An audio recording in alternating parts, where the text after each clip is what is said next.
Sejam bem-vindos a mais um Esquenta Jornadas. Essa é uma denominação dada pelo nosso presidente Cássio Scarpinella Bueno para essas lives que estão acontecendo 1 ou 2 vezes por semana, com temas atuais sempre e que vão ser melhor aprofundados também durante as jornadas de direito processual que vão acontecer de 23 a 25 de outubro em Gramado, no Hotel Wish Serrano.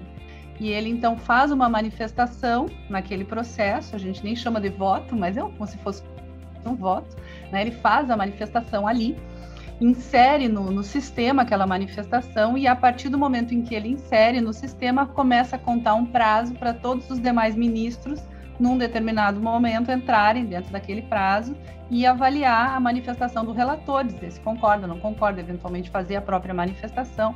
Eu evoco novamente o grande julgamento do tema relacionado à alteração da lei de improbidade administrativa. Este recurso, que foi um agravo em recurso extraordinário, ele foi julgado em um tempo inferior a 2 anos.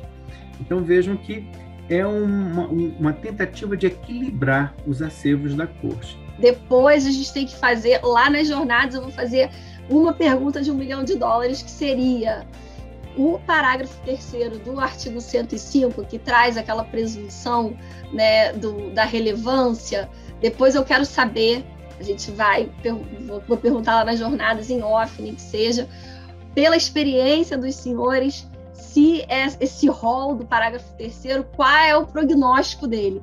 Porque a ideia de técnica, ainda nessa perspectiva, a técnica continua sendo o meio. O processo eletrônico é o meio. O problema é que os sistemas de inteligência artificial hoje têm transformado a técnica, aquilo que Jacques Ellul já falava em 1954, tem transformado a técnica num fim em si mesmo.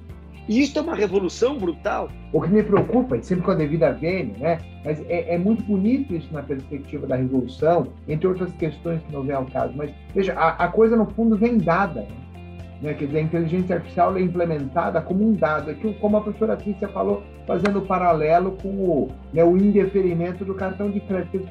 A resposta para o consumidor é: você não se enquadra, não te dou.